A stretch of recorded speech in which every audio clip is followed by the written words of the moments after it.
So tonight I thought that it would be interesting to take a look at this book by... Ow, that really hurt. Still getting used to these claws I've got here, for I've put a little too much pressure on the back of it there. I was picking this up. I thought that it would be interesting to take a look at this book by probably my favorite artist that I was able to get. Born of the Night, the Gothic fantasy artwork of Joseph Vargo.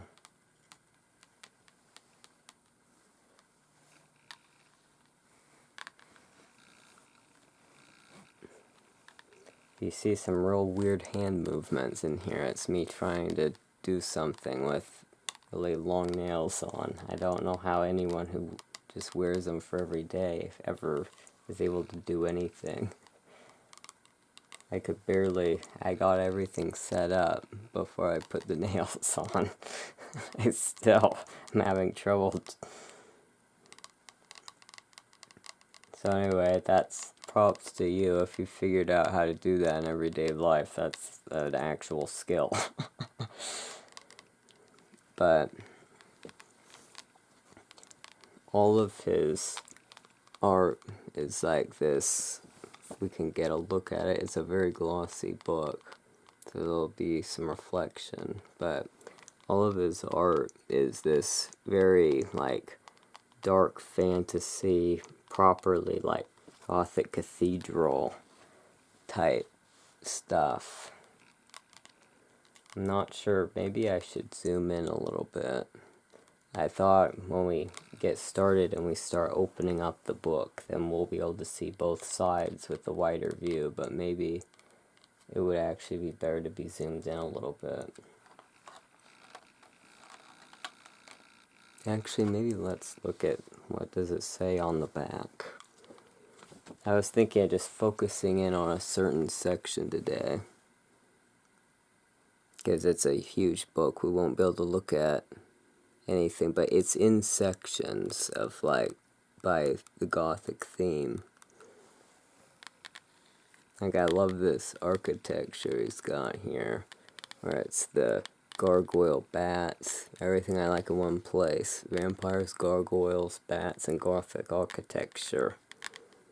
And then it's like Dracula with the vampire brides, and the crow, and the wolf, and some bats down there.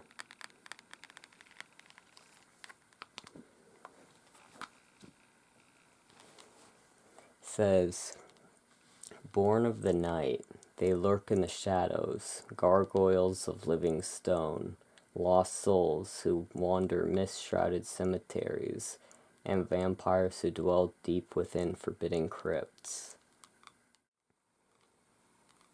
The powerful and captivating artwork of Joseph Vargo opens a gateway to the darker side, to the dark side, and dares the viewer to venture within.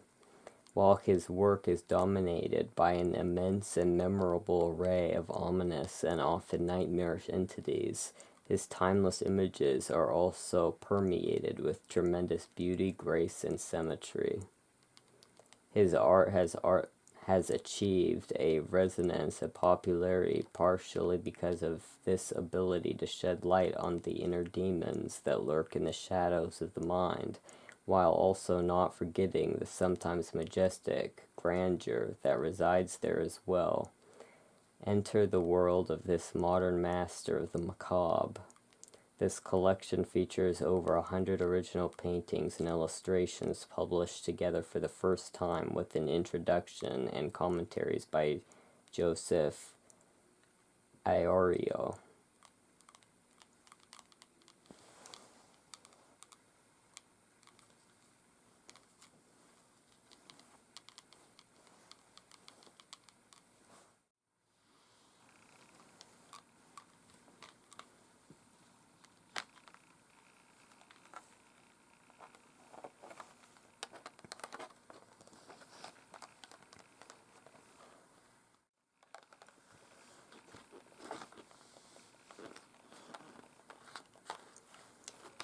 Since its shadowy beginnings as an avant-garde architectural mode in the medieval period, the Gothic style has exerted an increasingly potent influence on virtually every form of artistic expression, and the definition of the term Gothic has since grown to imply anything mysterious, arcane, macabre, or monstrous. The artwork of Joseph Vargo embodies this dark aesthetic while exploring the sinister allure of the shadow realm. His hypnotic images have graced the covers of magazines, books, and music CDs, as well as calendars, posters, t-shirts, and tarot cards. Vargo's chilling, mist-shrouded world of forlorn ghosts, brooding vampires, living gargoyles, and other creatures of the night have earned him an immense and loyal following.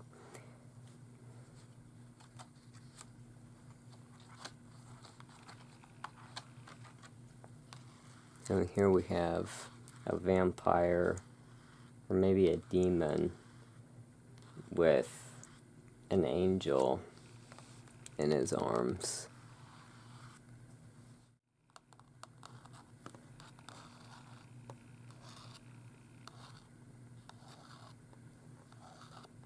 He has a tarot card deck that has really awesome art in it, so I had been thinking about getting that, but I then had ended up just getting this book that had all of his illustrations in it.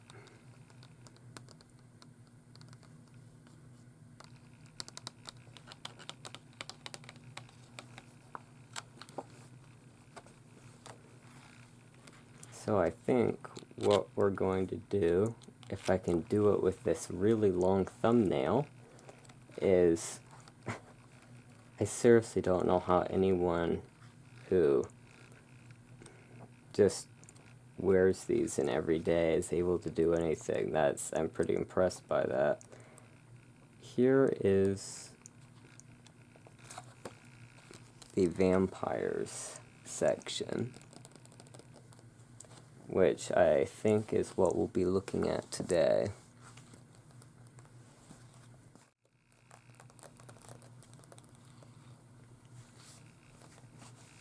Vampires. Literature and lore are filled with tales of blood-drinking ghouls and undead creatures who have risen from the grave to prowl the dead of night.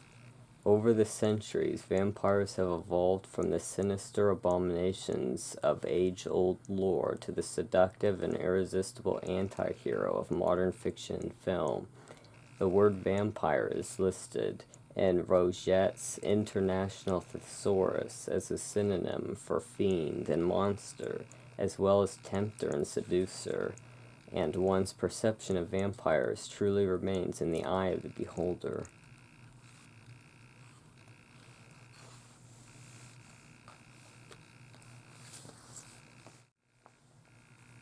Here we have this vampire drinking her blood. It's this really amazing, like, the way that his sketches are able to get, like, the fabric. And I really love, like, the creepy hands.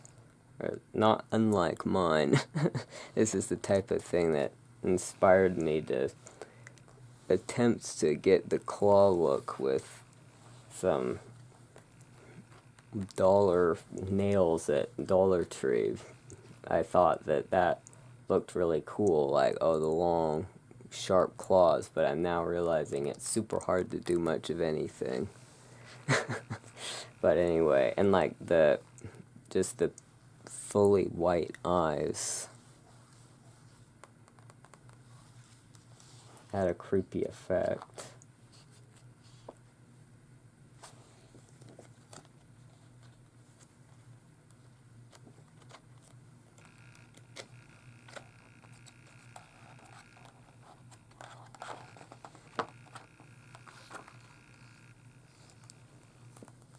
Dark Tower.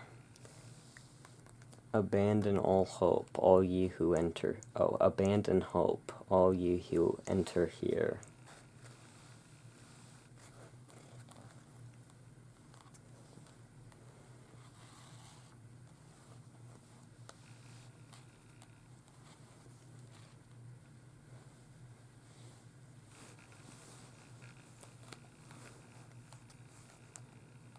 And we've got this guy up standing on top of this Gothic cathedral, and it says, "Abandon hope, all ye who enter here."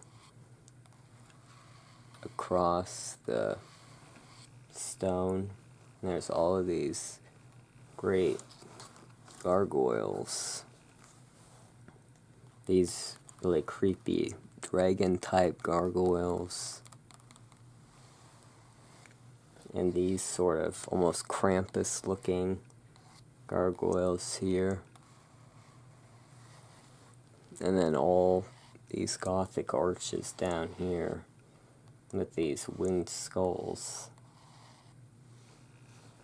And here's another variation of the picture that is in a red and gray tone. Has overall some very similar things happening, but the gargoyles are different as well. A melancholy vampire lord, condemned to a life of solitude and dark reflection, stands proud among the fierce gargoyles that adorn his Gothic castle domain. From his strongholds he watches and waits, and from time to time takes on the dual roles of both protector and predator. This image was the primary inspiration for the book Tales from the Dark Tower, an anthology of Gothic fiction consisting of 13 tales linked together to form a mystic saga of nightmares and passions.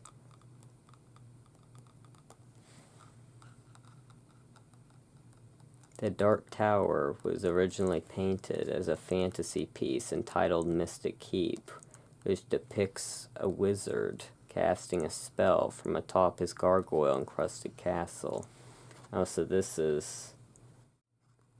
So that's Mystic Keep, with a wizard casting a spell from high atop his gargoyle-encrusted castle. Vargo re-envisioned this image years later to give it a Gothic flair. The central gargoyle at the bottom was replaced with a large pentacle design, and the image was used to represent the King of Pentacles in the Gothic Tarot.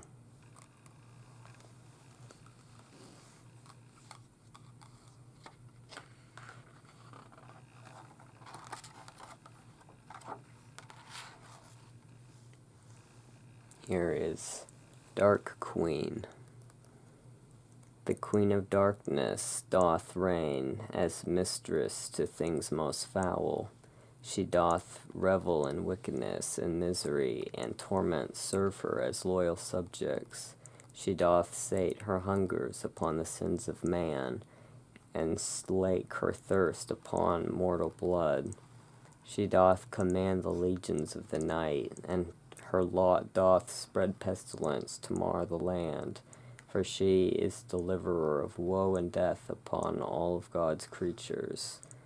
From Lilith by Joseph Vargo. The vampire queen Mara is depicted with a black crown and the outstretched bat wings, standing before a full radiant moon. Her pose suggests that she has awakened from beyond the mortal slumber of death. The archway that frames this image is rendered in a fantasy style, as opposed to Vargo's traditionally Gothic architecture, giving this piece a cultural and historic mystique. After replacing the moon with a large pentagram, this image was used to represent the Queen of Pentacles in the Gothic Tarot.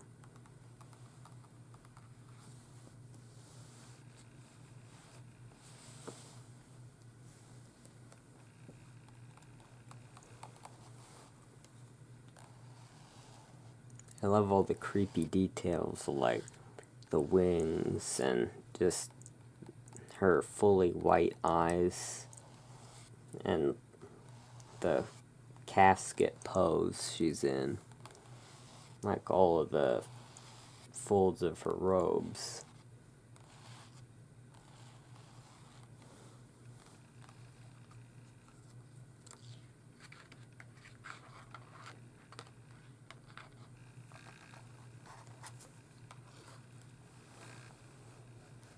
Here's a personal favorite of mine. Belfry Haunt.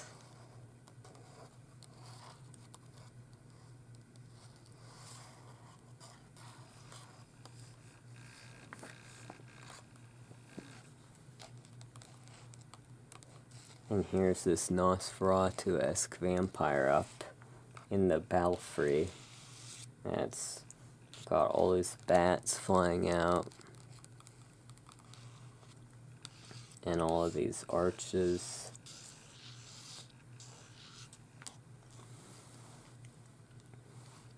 And then these gargoyle type skeletal and one vampire bat figures down here.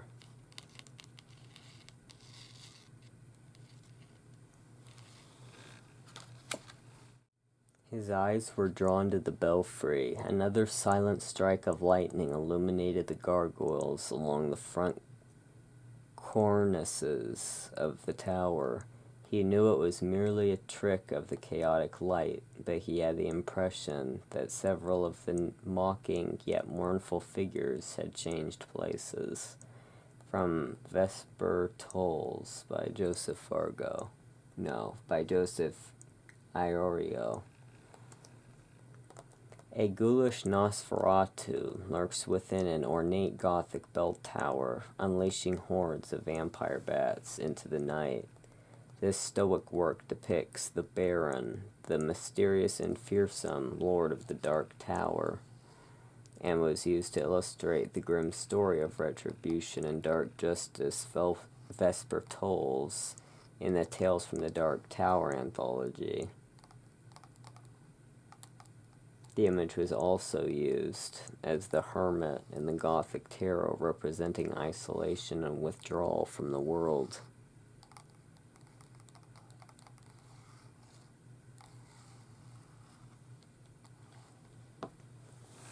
See, he's got also this ratty cloak that's out blowing in the wind. The cloudy, sort of stormy sky behind.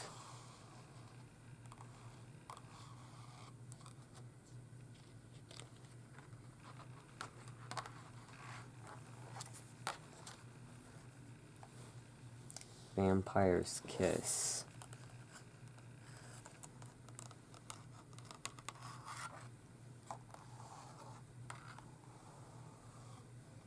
I really like these columns of these winged skeletons.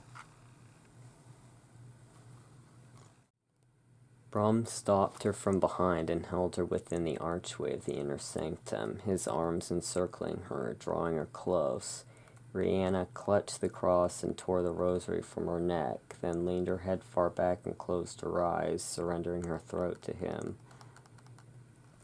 Brom's teeth pierced the soft flesh of her neck. Rihanna shuddered, then withered as he drank deeply. From Vampire's Kiss by Joseph Vargo and Christine Philippak. My style is to render the characters with a sinister elegance while establishing a Gothic mood with architectural elements such as gargoyles, columns, archways, and tombstones.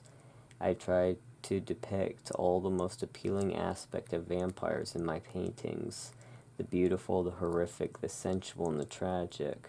There is no single piece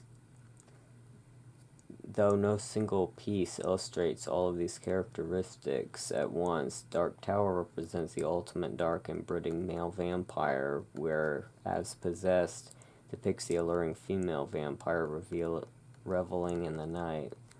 Vampire's Kiss exemplifies the aspects of passion, suggestion, and surrendering to the dark.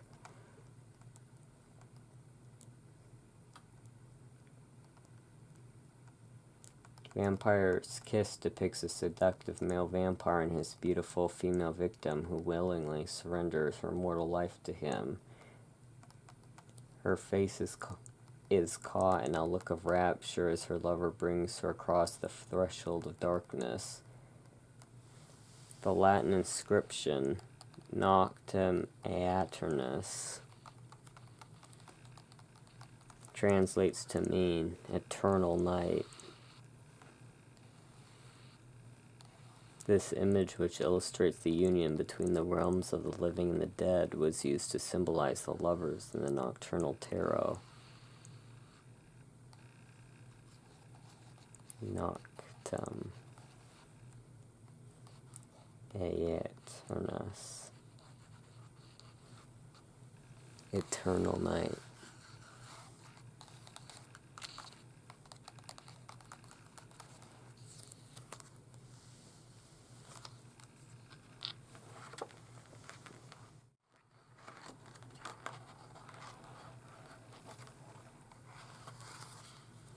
And here's my favorite one.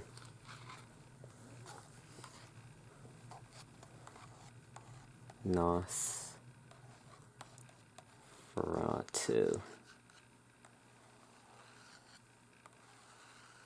Nosferatu.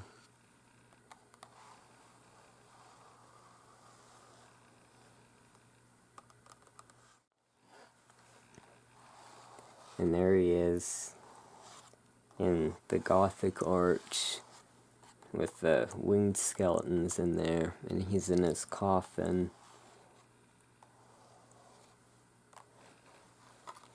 And here we also have this really nice sketch of Nosferatu with the candelabra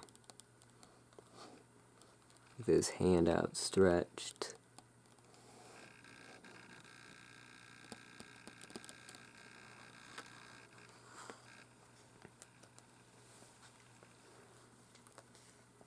Nosferatu.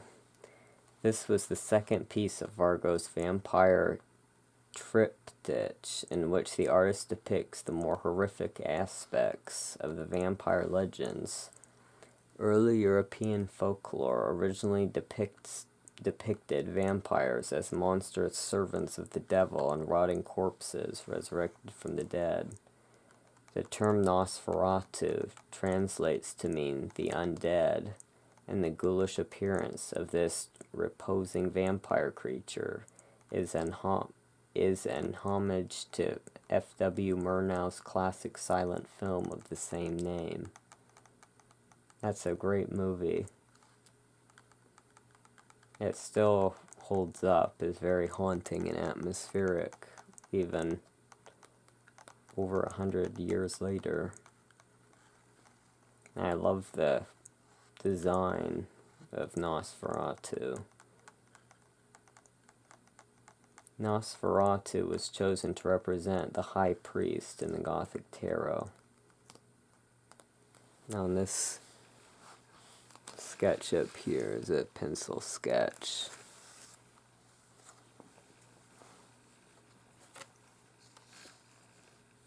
I wish I had a little bit better way to come up with showing these.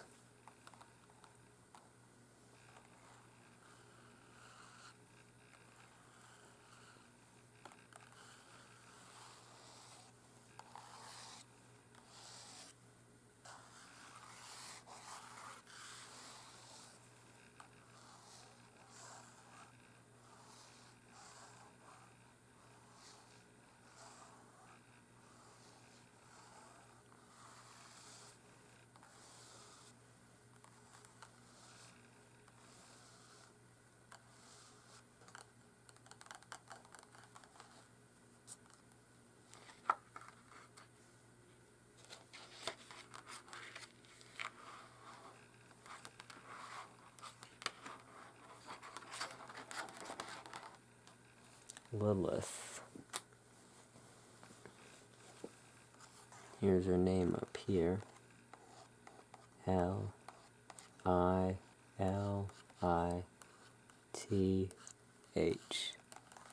Lilith.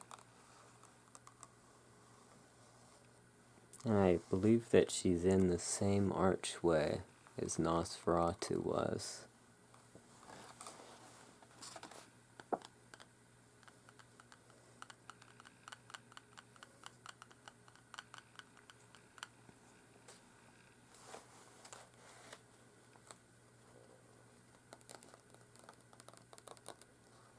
The third and final piece of Vargo's vampire triptych depicts a crowned vampire queen rising from her coffin, symbolizing the sensual and powerful female.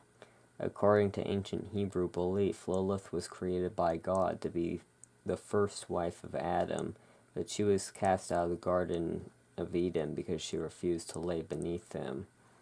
Many dark legends claim that Lilith is the demon mother of all vampires and queen of all creatures of the night. For this reason, Lilith was used to represent the Empress in the Gothic tarot.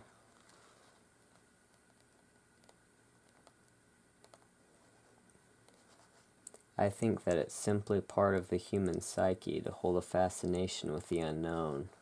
A certain part of every culture has been dedicated to the dark side of human nature, and people have been creating dark works of art and literature for thousands of years. These works are often the most enduring and memorable works of their time. The Greek tragedies and the works of Shakespeare and Poe dealt with very dark supernatural subjects and are considered classics of literature. A quote from Joseph Vargo.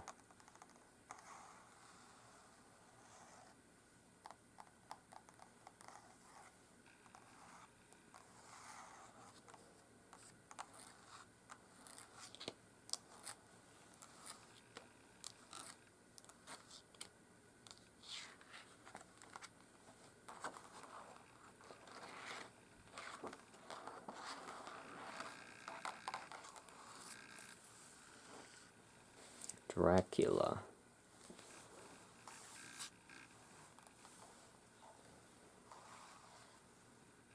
I like the red-eyed crow up there.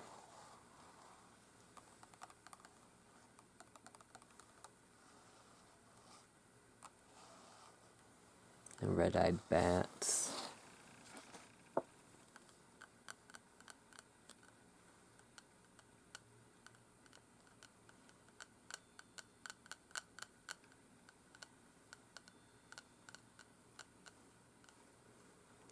And I like how the bride's cloaks kind of go into this sort of fog as they go out. Kind of this ratty material just sort of turns into mist.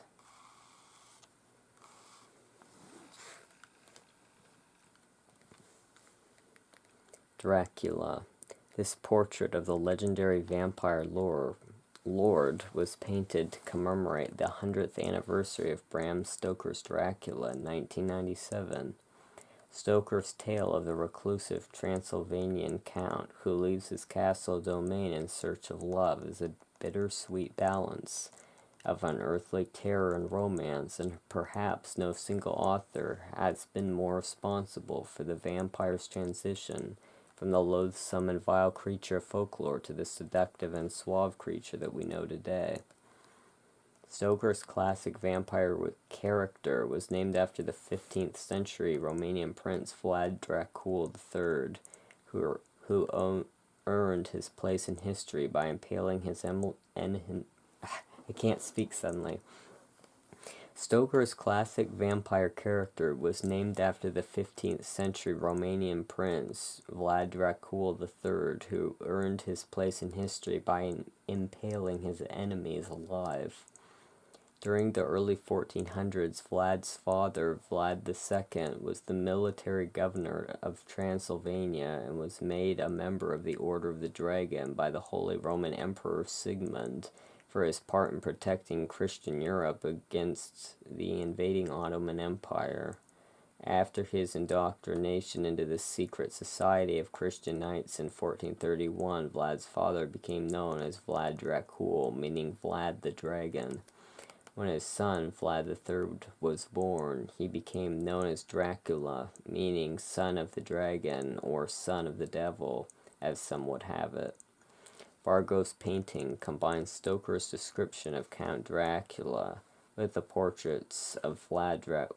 historical portraits of Vlad Dracul, depicting him as an embodiment of forbidden desires as well as fierce Gothic overlord.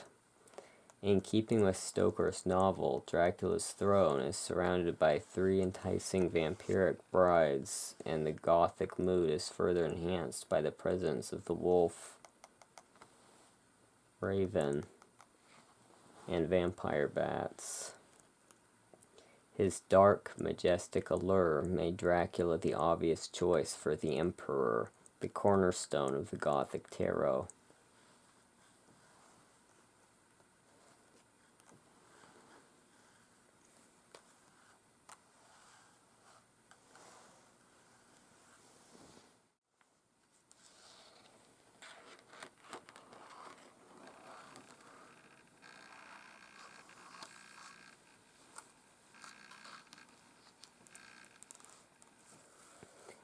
Lord Dravik.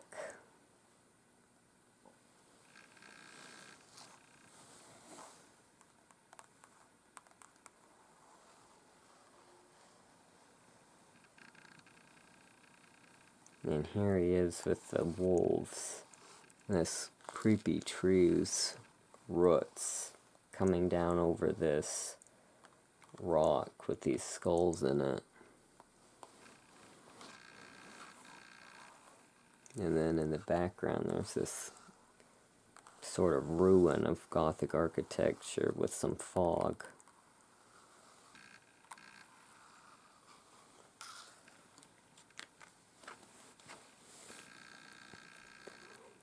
Lord Dravik. The age-old belief that the eyes are the mirror of the soul manifests itself in a large portion of my works. I paint many of my characters with glowing eyes to portray them as supernatural beings with unearthly powers who can see far beyond the mortal realm. Joseph Vargo. The White Wolf and the leader of the Brotherhood of the Black Dawn, Dravik lives only to serve the free. Dravik lives only to serve and free the Dark Queen Mara, whose body lies imprisoned in the catacombs below the Dark Tower. In contrast to the raven-haired vampires that dominate many of Vargo's other works, Lord Dravik is portrayed as an albino to represent his reclusive nocturnal nature. The wolves at his command and skulls beneath his feet leave no doubt that he is a dangerous and formidable foe. A pentacle design was added to the circular window of the cathedral ruins in the background, and this image was used as the Knight of the Pentacles in the Gothic tarot.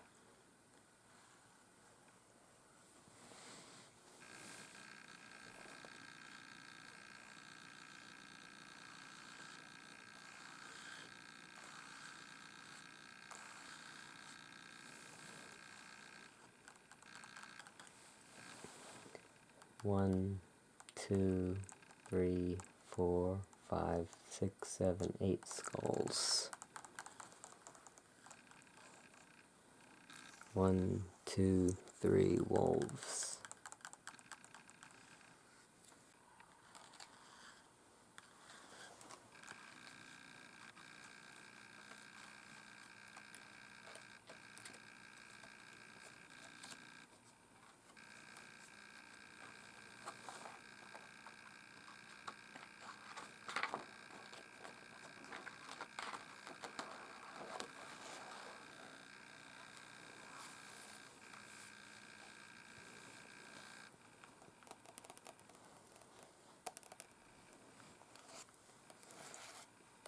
Crimson Thirst.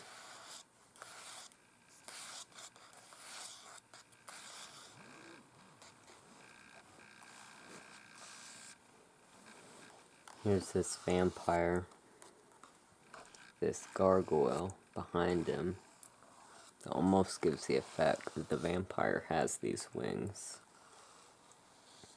And these nice bats with the red eyes are flying up. Almost looks like they're flying up out of the castle here.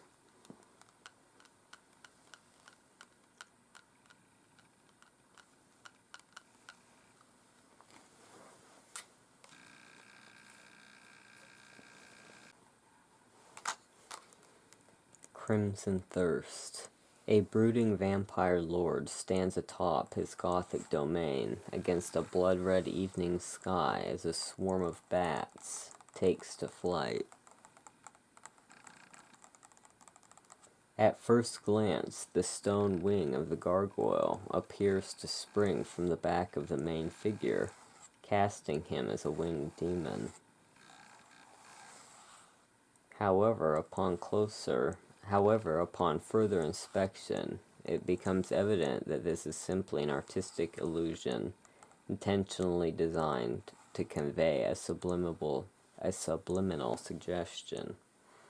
This painting was created for the cover of Dark Realms magazine number 14 to illustrate the feature articles on vampires.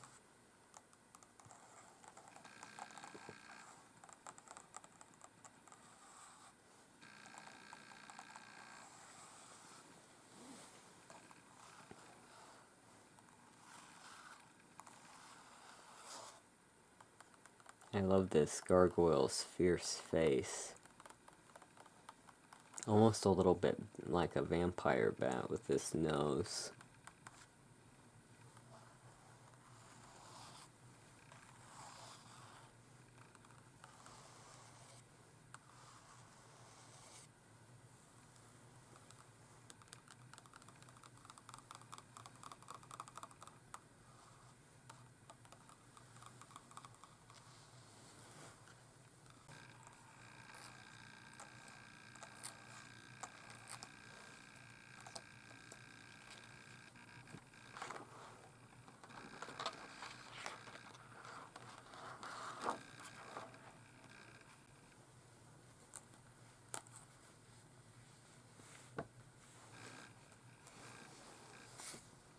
Here we have two. Look at this one first. Crypt Queen. The elegant symmetry of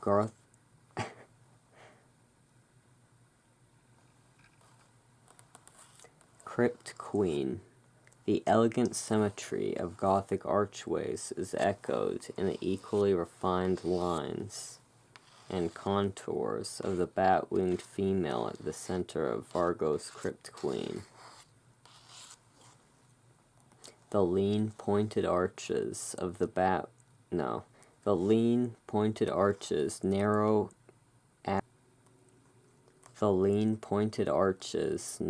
apertures, and ornate angular carvings of Gothic architecture often find their counterparts in Vargo's figures, with their sleek bodies, gaunt faces, and spiky wings. The vampire's outstretched wings break the plane of the background archways at a perpendicular angle in contrast to the body of the figure. By utilizing contrasts in the angles of her wings and her pale skin and white hair against the dark background, Vargo directs the eye immediately toward the head and bosom of the alluring vampire, while at the same time creating a feeling of movement in the stationary scene.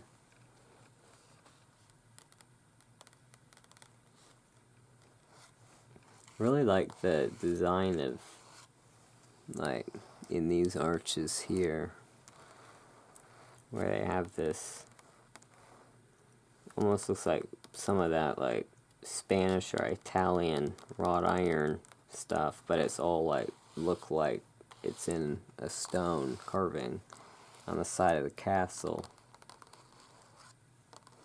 And I like this shape up here.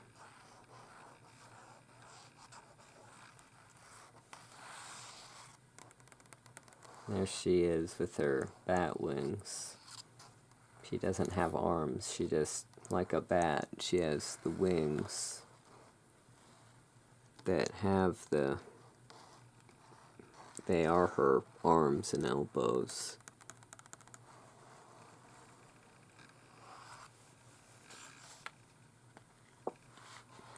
Now moving on to the second one, Vampirus. Created for the cover of Vargo's 2004 calendar, this haunting female vampire strikes an inviting pose before the entrance to the underworld. The vampire bat gargoyles that stand guard on either side of the arched opening marks this portal as a gateway to the domain of the undead. For many of his background settings, Vargo often combines traditional Gothic architectural elements with original dark fantasy imagery to create unique and somewhat romanticized versions of castles and crypts. Vampirus is a prime example of Vargo's ability to combine Gothic horror and provocative sensuality to achieve an image that conveys a dark and seductive allure. Put it up with the dust cover coming up over the side. Get that out of the way.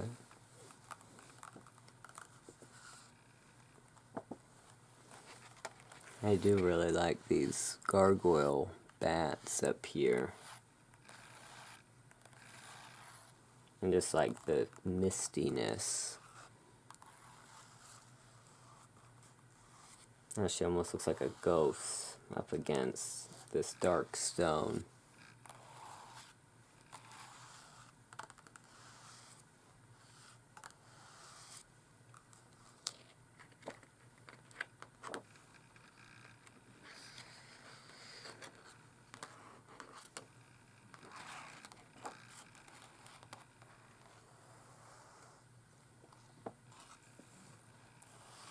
Dark Crusader.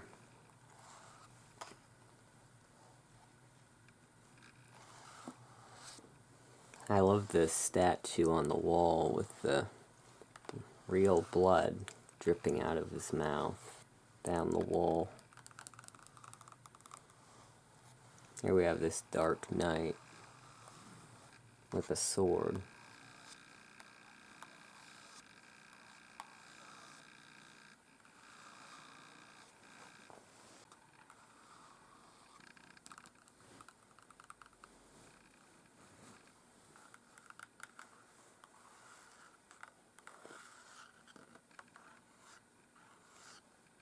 This winged, horned, fanged gargoyle sort of demon character here. I just think is very cool. This ominous statue that's built into the wall, and then it's come to life in kind of this creepy way where there's just the blood coming out of his mouth and coming down the wall. Very striking.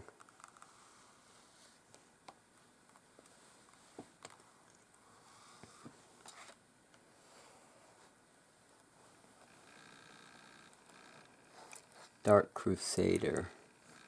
In this painting, Vargos portrays a medieval knight in an unconventional manner. Rather than a grizzled, muscular, armor-clad warrior, this gaunt figure emerges from the shadows, dressed in Gothic attire. Additionally, the Crusader's black robes and long, claw-like fingers subtly reveal his vampiric nature and suggest that he is not quite the noble, holy warrior that his crucifix and sword would have us believe.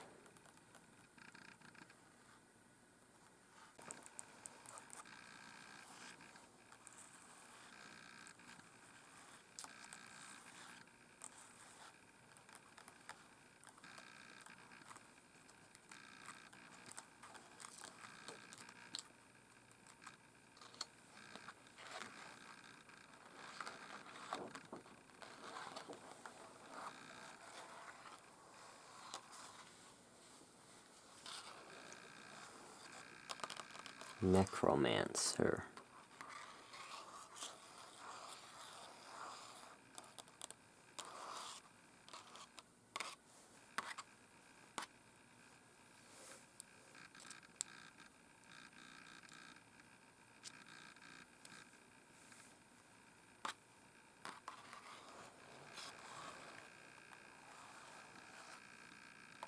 I really like this picture too. Just how simple it is with the illuminated necromancer. And just this dark window, just looking off into the dark. With the raven. And the skull. And it just fades into darkness.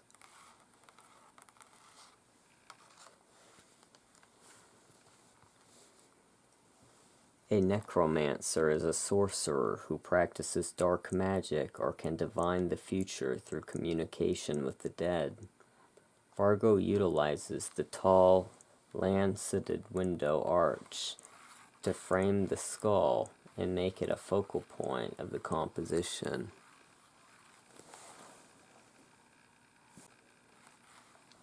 This pose is also reminiscent of the famous Act 5, Scene 1 of Shakespeare's Hamlet, in which Hamlet ponders over the skull of Yorick, a departed friend.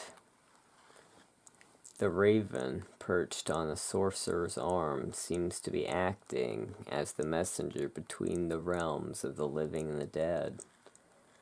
5 jeweled goblets were added to the image, and it was used to depict the 5 of Cups in the Gothic tarot, representing loss with something remaining in consolation for sorrow and regret.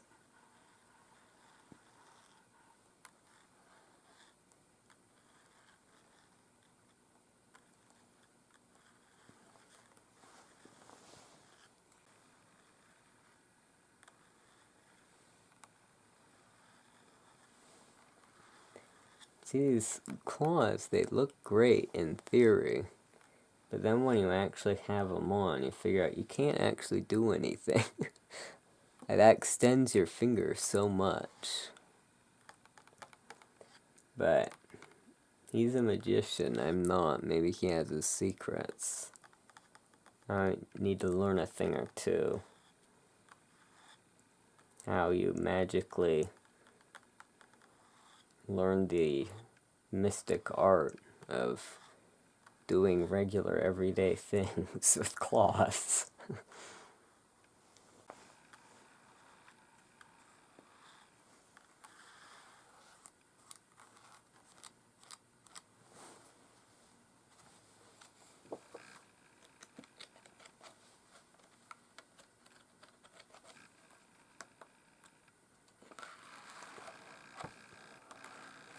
Here's another favorite of mine. I love all of these, like, creepy Nosferatu-esque ones. Here's this excellent sketch over here as well. The creepy vampire that's kind of like the bat, gaunt, undead, hybrid creature.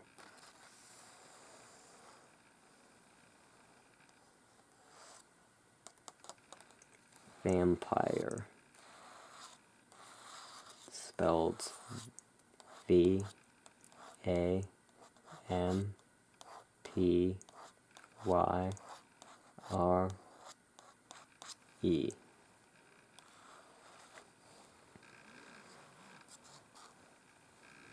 This is a bit darker of a picture, so hopefully we can get a good look at it. But it's another great graveyard scene. Some skulls down here. And this vampire is in this robe that is very draped, so you can still see a bit of his rib cage coming through. And the way that the cloak comes down to the ground at the bottom, it almost gives off this sort of like tree root type of look, how it goes down like that. I love all these tombstones back there and the skulls. And of course the bats flying up here.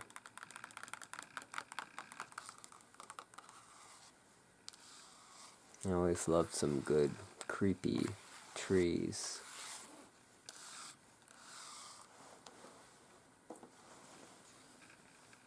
Vampire. Vampires of folklore were originally depicted as being demons who fed upon human blood and sent mortal souls to the devil. They were described as loathsome, shape-shifting creatures whose mouths were lined with razor-sharp teeth. Vargo's Nosferatu-style ghoul possesses none of the romantic elements of many of his other portrayals of vampires. The creature seems to burst forth into the night as it rises from the grave amidst a fog-enshrouded field of crooked tombstones, twisted trees, and swarms of vampire bats.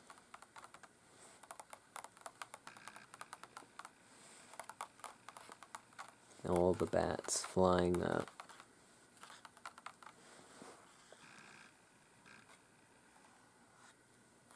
All the fog, the tombstones.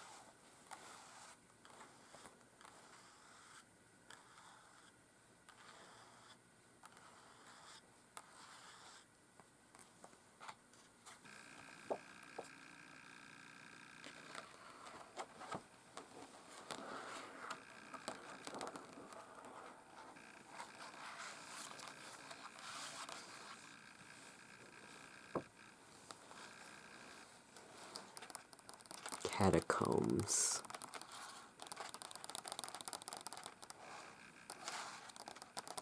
Catacombs. Here's another one I really like. The dynamics of this picture really draws you in.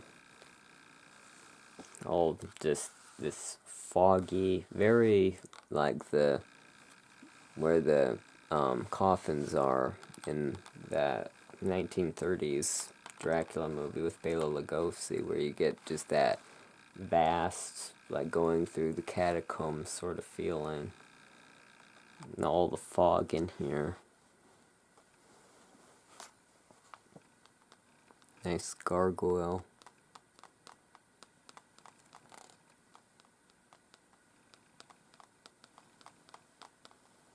Of course, we love a creepy cloak.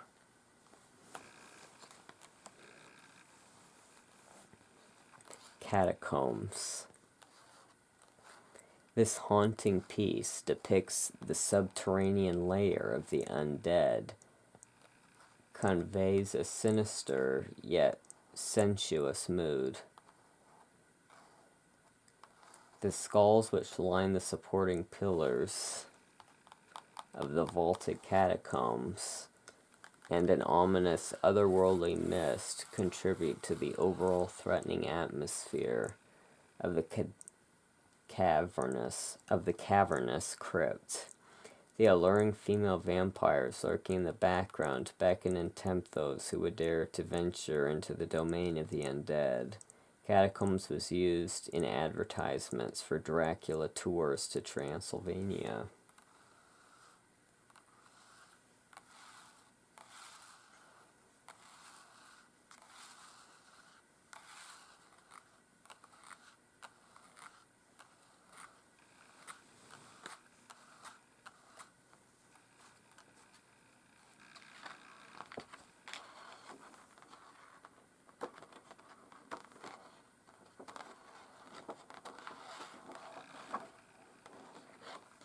I believe that this is the... No, there is another page in here. I'm like, this is kind of thick.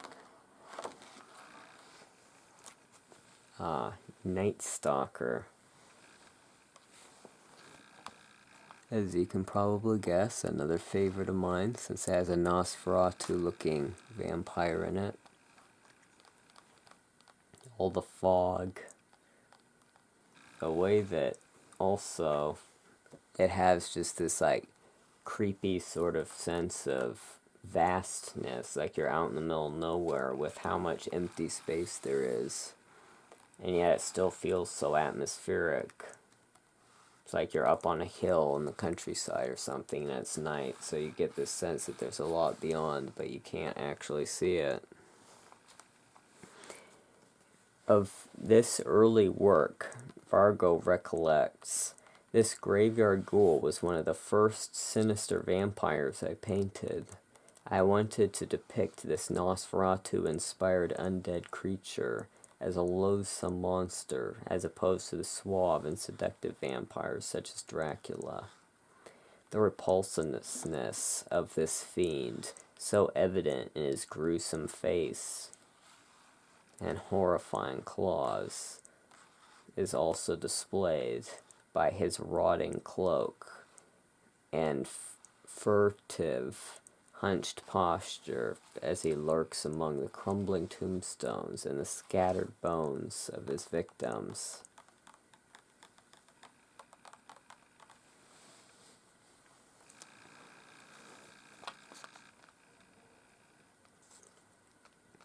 For the Gothic Tarot, 3 Lancet, Landcat, I'm not sure how to pronounce that. It's probably like one of the French words that made it into English. For the Gothic Tarot, 3 arches adorned with pentagram designs were added to the painting to represent the 5 of Pentacles, which signifies destitution and despair. So there are the 3 lancet, or whatever the word is, arches, if you know what that word means. But there they are. And they fit flawlessly into the design. So now it looks like he's out in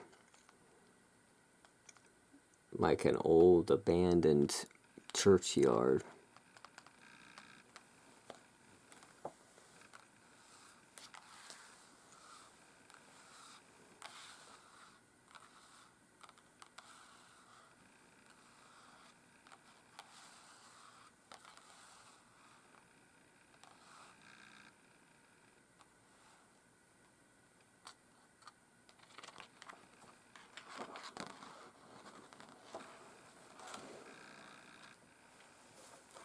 And here's another one that I really love.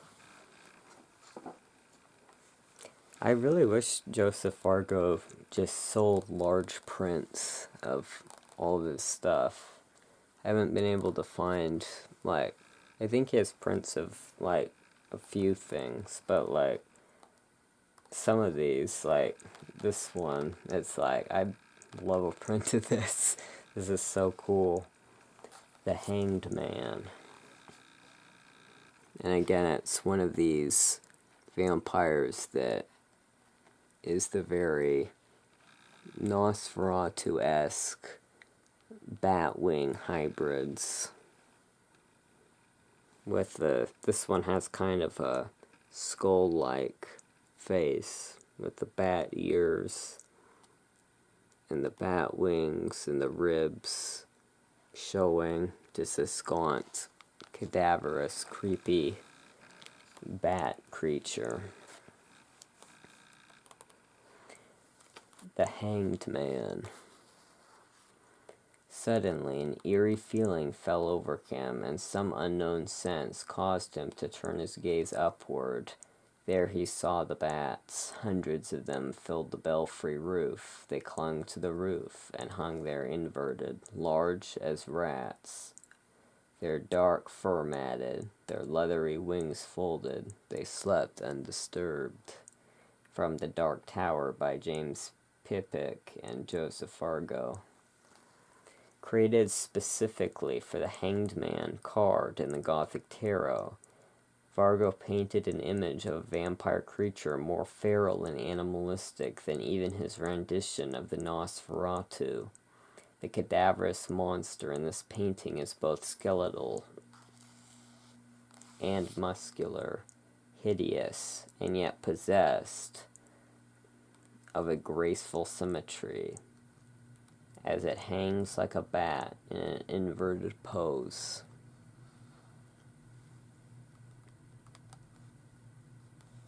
Although a grim departure from the human depictions of the Hanged Man in traditional tarot decks, the image of a vampire suspended upside down was a natural choice for this card in the Gothic Tarot.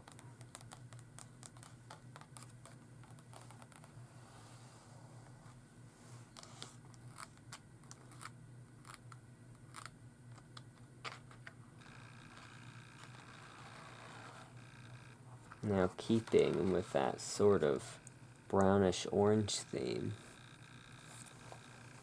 we have Vampire Hunter.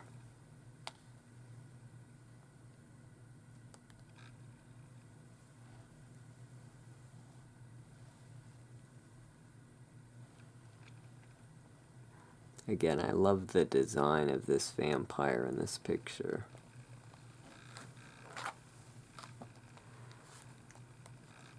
Vampire Hunter. Torches blaze, casting sinister shadows upon mildewed stone walls as an eerie troop descends into the darkness of the crypt in search of the unholy. The rustle of leathery wings can be heard overhead as bats stir in their resting places. A hush befalls the vaulted chamber as they make their macabre discovery.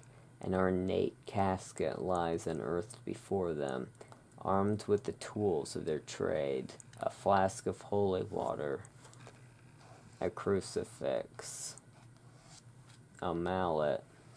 I got a little fuzz on there.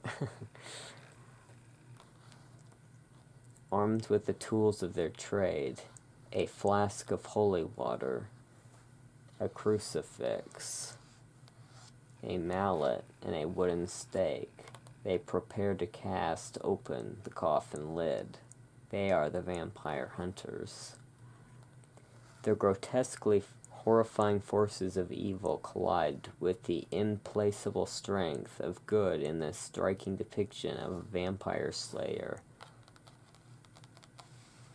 confronting a monstrous undead foe. Unlike many of Vargo's moody, melancholy, and human vampires, the creature in this painting recalls the ugly, animalistic Nosferatu at its most feral. The vampire hunter, likewise, is depicted as a fearless, battle-hardened warrior carrying a weapon that is a combination of a hammer, stake, and crucifix. I'm not sure if I fully get the hammer. I get both the crucifix, obviously, and that it's a stake. But I'm not sure exactly how that would be a hammer, because you'd need it to hammer. You'd need a hammer to get the stake in, so I'm not sure how the stake itself can also be a hammer. I'm not sure if you can do a 3-for-1 there. Like a 3-in-1. Shampoo, body wash, face wash, hair wash, everything else. I think you can only do 2-in-1 for a steak. I think you can have a crucifix and a steak, but I'm not sure you can have a full 3-in-1, everything you need in one. Maybe you could actually have 3-in-1, though. If the third thing is the holy water, maybe you could have it be, you unscrew part of it, and the holy water, you can spritz the holy water out or something. But I don't think you can have a 3-in-1 with it also being both a stake and the hammer to put in the stake. So I'm not exactly sure how that's a combination of a hammer, but his unflinching gaze takes no notice of the skulls of the creature's prior victims that litter the monster's lair, but is fixed with determination on his enemy, indicating another of Vargo's themes, the clash of the primal forces of good and evil. This terrifying image was created for the cover of Dark Realms magazine number 6, which featured an article on vampire hunters from the pages of history and fiction.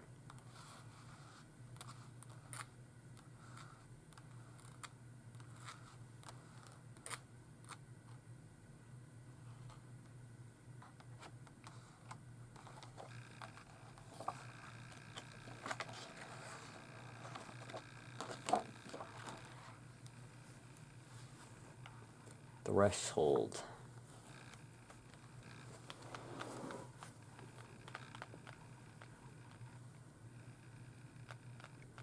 A cloaked vampire descends into his subterranean domain, carrying his helpless victim across the cobweb-strewn threshold of darkness. I really like the detail of the stone arch having this vampire bat image up there carved at the top. There's all these nice cobwebs coming down from the archway. There's the vampire descending the castle stairs into the fog. Like many of Vargo's works, this painting provokes curiosity and leaves many unanswered questions. Is the lovely maiden an unwilling victim or a submissive lover? Is the vampire her captor, intent on preying upon her, or is he her savior, rescuing her from the throes of death? The keystones of the arch were altered to include 10 pentagram engravings for the Gothic tarot.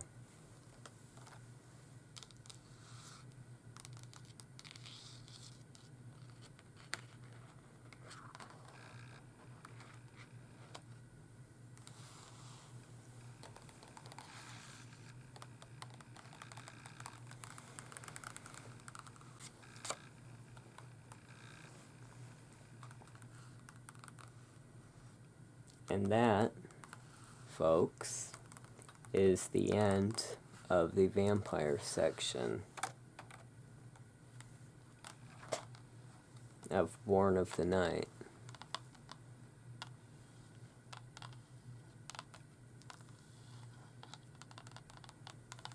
So I hope you enjoyed taking a look at these paintings, or maybe it's more accurate to say sketches.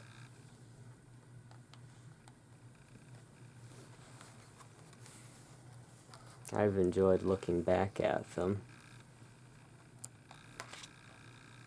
I think it's really nice to have these art pieces in a book where you can look back at them easily. Because I really like these pictures and they bring me a lot of inspiration for my own art.